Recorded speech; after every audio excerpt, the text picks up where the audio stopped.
Hi everyone, welcome back to the Navigant Credit Union Broadcast Center. I'm GoLocal News editor Kate Nagel.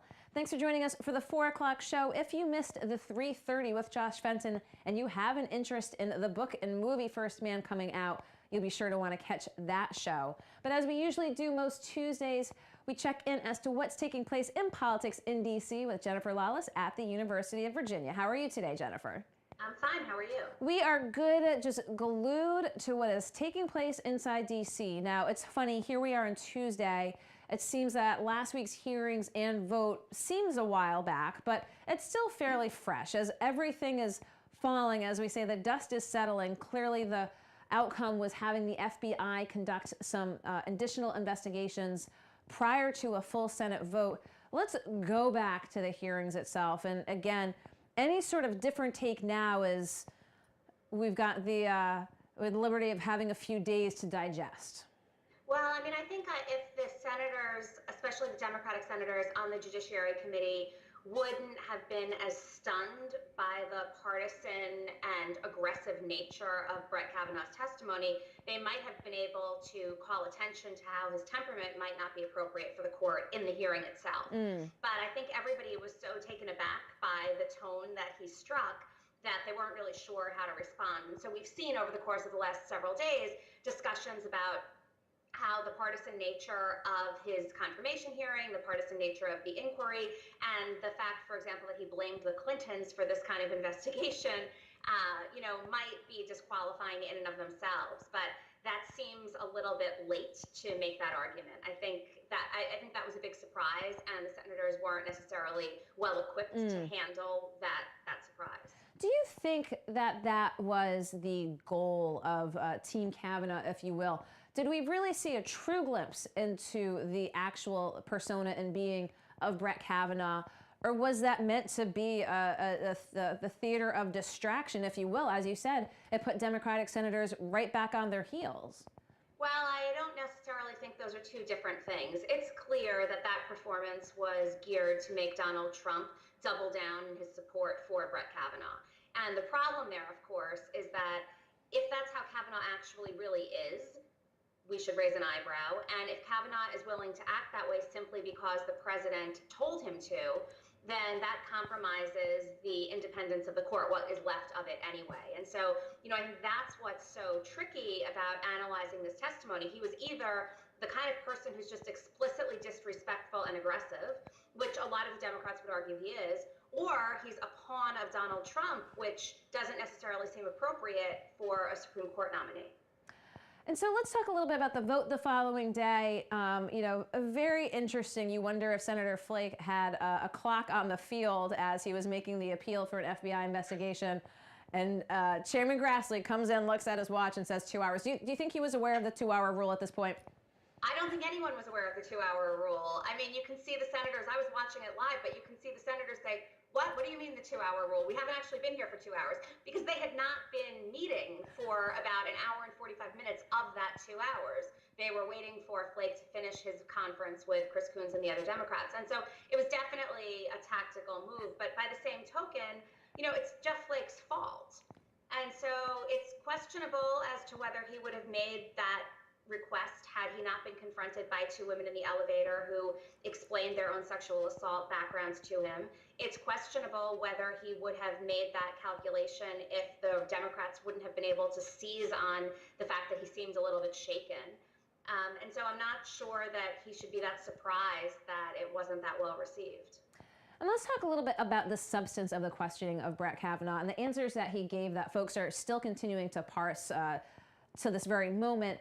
Apart from, Ford's testimony aside, let's talk a little bit about some of the things that were brought to light, including his background, his drinking, his college days, continuing to see an increasing number of former classmates, for what it's worth, to come forward and question, again, how he put forth his answers and how he characterized his drinking during his college days. What's your sense of, what folks are parsing right now as to what he told the Senate Judiciary in terms of what's true and what's not? Well, I think if it turns out that Brett Kavanaugh is not confirmed, this is going to be yet one more example of it's not the behavior that killed him, it's lying about the behavior that killed him. Because he was asked on numerous occasions by numerous senators to clarify his characterization of his drinking. And in clarifying that characterization, he did not need to say things like, oh, I completely blacked out and I sexually assaulted people. That happens all the time, right? I mean, they weren't pushing him to do that. Yep. What they were doing was suggesting that he may have misled the committee regarding some of his behavior, and this was a time to clarify that behavior. And he opted not to do it, which means that if these other witnesses come forward, and even if they're able to validate the fact that Brett Kavanaugh does not necessarily have a bad history with women, they're all pretty clear about the fact that he drank a lot in college and that he often engaged in aggressive behavior following that. And I think one of the most damning statements was that he often engaged in this behavior as a way to impress his guy friends, not the girls, right? And that's consistent with the kinds of allegations that Christine Blasey Ford is making, as well as the senators on the Democratic side. And the retort, do you ever black out from drinking? Do you ever black out from drinking? I think, was that one of the more memorable quips of the day? Yes. It also has basically catapulted Amy Klobuchar into presidential election. She's now seen as the potential leading candidate. It was striking for a couple of reasons, right? The first is throwing a question back to a member asking about his behavior is unheard of. Second, suggesting that Amy Klobuchar might have a drinking problem is ridiculous. And third, the tone of it was very, very striking, especially given that he was trying to demonstrate that he respects women. Of all of the people on the committee that he's going to sort of yell at or become aggressive with, it's going to be the woman who probably everybody thinks is totally nice. I think that was very, very damning. And we did see... He did apologize. That was the one thing he Yes. came back and apologized He did. for. But, again, if his true colors were shining through, then the apology might be a little bit too late. We did see the president make some remarks, I believe yesterday, sort of finger pointing to who he said was a Democrat that he knows has engaged in bad behavior. Has anyone taken that with any validity? Is anyone trying to say he's talking about so-and-so? No, because this is just the way Donald Trump plays the game. He thought that he had information about Barack Obama tapping Trump Tower. He had information about, Hillary Clinton's campaign that he was going to reveal in a press release. At least he's smart enough now to say that he's going to wait and not reveal it until the book, because that's what everybody else does, right? It was sort of a little bit self-deprecating, which made him a little bit more tolerable than usual. But, he was explicit about saying he was not going to name that person, so I think that makes the story just go away. So one more piece of last week's puzzle that came to light, and we had broken quite late here in Rhode Island on Wednesday evening, was Senator Sheldon Whitehouse found himself in the center of some controversy with the Judiciary Committee after a phone call was made to his office, of which he said he referred to the FBI, but did provide that letter to Judiciary that was utilized during a phone interview with Kavanaugh before the hearing process. Now, it kind of snowballed a little bit. We had known of 3 accusers. All of a sudden, there was a potential 4th. All of a sudden, there was the potential 5th. And I think there were some questions about the senator bringing this to light. Now, of course, we've seen since then the judiciary, led by Grassley, as looking to have an FBI look at this particular individual who sort of co-opted the process during a very heated time. What was your take on what occurred? I think it's very tricky because there are all of these moving parts and it's a very political process. So the Democrats on the committee have had to do a couple of things. They've had to maintain and preserve the confidentiality of people that have come forward, as we saw with Dianne Feinstein. They've also had to be careful about where they refer potential allegations. Should they go directly to the FBI? Should they go to Chuck Grassley? It was very unclear from the hearing and from the discussion on Friday, the day after the hearing, as to who has that authority. Grassley wanted to make it seem like any senator on the committee can ask for an FBI investigation and refer information to the FBI. The Democrats on the committee, for some of them, this was news to them. For others, they had done that and were then berated for doing that. The committee in general believed that Trump had to order the investigation. Trump said, no, the Senate can do whatever it wants. And so I think that the moving parts in a lot of ways obscured the substance of some of these additional allegations. And at the end of the day, if there was not going to be an FBI investigation, the substance of these allegations might actually be a little bit more important. But working under the assumption that they're going to find them out, I think the way that they were referred becomes a little less central to the story. You know, some of the things that came up after the fact was once that reference was made to the Rhode Islander who brought this to Senator Whitehouse's attention, you know, sort of social media and reporters kind of went into overdrive and actually found what they believed was information pertaining to the Twitter account of this individual, because it was de facto by Twitter in which he recanted his allegation, pointing out various anti-Trump rhetoric within the last couple of months, and a Twitter account that was just only recently created. How much of a burden of proof is there on a Senate office to really vet these accusations, or do they just, again, pass them along as, at face value?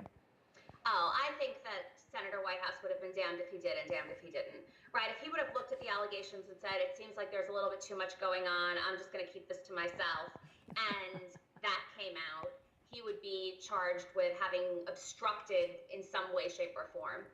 By reporting the allegations, he's accused of not taking seriously what's actually going on here. But the reality is that no one senator has the ability to conduct an investigation, right? They have investigatory authority in that they can ask for the FBI to conduct an investigation. But, you know, given the circumstances, my expectation is that he would probably do the same thing again, and I'm not sure that any senator would behave differently.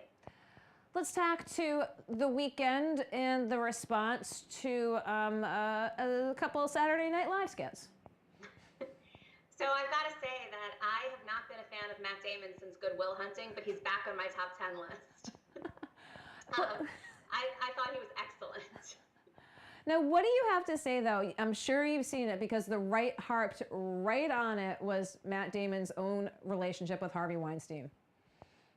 I mean, I think it's tricky, right? Because the issue becomes at what point and how many people removed do we have to be before we think that it's appropriate to poke fun at something? And poking fun at political events is something that we've always done, especially very, very serious ones. SNL characterized the Hill Thomas hearings in a way that was honestly quite more offensive than what they did to Brett Kavanaugh. And, you know, I think that in some ways, Matt Damon doing this is demonstrating that he's on the side of women, or he's trying to be, and that maybe he regrets his behavior, but I'm not sure that we should be reading into anything. The fact that he was willing to do it, though, I do think sends a signal that he's not just one of these guys that generally accepts the fact that women are to be treated however men want to treat them. And so it might be part of his own rehabilitation given his previous relationship. I've got one thing to say. He got the hair just right. He got everything just right. Got the hair just right. And now we've been reading reports, again, about the FBI now conducting some investigations. Mark Judge, we've heard, has completed an interview. What are we getting a sense of time frame now, as they said, we're going to give it a week? Do you think they're going to be held to that? Do we anticipate the vote this week? Yeah, Mitch McConnell said this morning that they're voting this week. I think that what it's going to come down to is it doesn't necessarily need to be that there's a smoking gun to indicate that Brett Kavanaugh actually committed any sort of sexual assault. I think what it comes down to is whether there are a handful of witnesses who are able to make the case compellingly that he lied about his behavior. And if you lie about your behavior on some dimensions, it's possible that you're lying on others, and that should give some senators pause. And Jeff Flake, Lisa Murkowski, and to some extent Susan Collins have all said that if something substantive comes out in this investigation, ostensibly that he lied about his drinking, that might be enough. But Mitch McConnell does not want this to go on any longer than it has to. He already feels like he gave the Democrats a major concession by having any sort of investigation at all. So apart from keeping an eye on the Kavanaugh proceedings, what else are we watching? Oh, is there anything else going on in the world right now? I've been completely obsessed. I mean, so I think that we've restored good relations with Canada, which is, you know, important. It's not something that in previous years we would have thought needed to be stated, but it seems like things are going well there. The other thing I would note is it seems like Trump is trying to sort of resurrect his North Korea success, which, but for Donald Trump, no one really thought was a success. but he's recently been discussing the fact that he and Kim Jong-un, literally he's used the word love each other, and that they're moving in the direction of really doing something that nobody has ever seen before. And so to the extent that Donald Trump can take attention away from Brett Kavanaugh and highlight some of his previous successes or perceived successes, he's going to do it. The other thing, obviously, is to look at the midterm election. Some of the most recent polling suggests that suburban women who have previously voted Republican are now saying that they no longer consider themselves Republicans. Now, that does not mean that they are going to vote for a Democratic candidate, but it does suggest that the Kavanaugh hearings have injected into the midterms a level of turned offness that might keep a lot of these Republican women home. And that becomes damning for the Democrats, especially in districts where there aren't that competitive. I'm sorry, that becomes damning for the Republicans, especially in districts where there aren't top of the ticket races that are going to otherwise drive up turnout. Well, all eyes down on D.C. and again across the country as we approach midterm elections. So Jennifer Lawless, appreciate, as always, you're taking the time to Skype in.